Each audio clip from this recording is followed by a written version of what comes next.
नमस्कार, मी सेजल देशमुख आणि तुम्ही पाहत आहे संध्या लाईव्ह। विठ्ठल मंदिरात नवदाम्पत्याला आता थेट दर्शन मिळणार आहे। पंढरपूर येथे नवदाम्पत्य सुखी आयुष्यासाठी विठुरायाच्या दर्शनाला येतात। त्यांना दर्शनासाठी अनेकदा तासनतास उभं राहावं लागतं। या निर्णयाने अनेकांना दिलासा मिळालाय।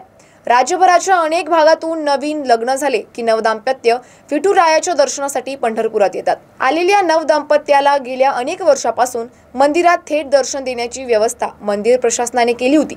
मात्र हीच घोषणा आज मंदिर समितीचे अध्यक्ष गहिनीनाथ महाराज औसेकर यांनी पुन्हा एकदा केली आहे। विशेष म्हणजे केवळ नवदाम्पत्यच नाही तर त्यांच्यासोबत आलेल्या 3 लोकांसह थेट दर्शन दिलं जाणार आहे।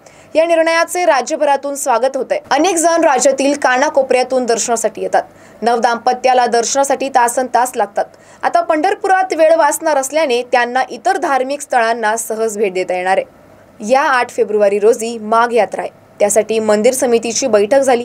या बैठकीत आषाढी आणि कार्तिकी या महायात्रांप्रमाणेच माघी वारीत सुद्धा भाविकांना तशाच सुविधा दिल्या जाणार असल्याचं मंदिर समितीचे सहअध्यक्ष गहिनीनाथ महाराज औसेकर यांनी सांगितले।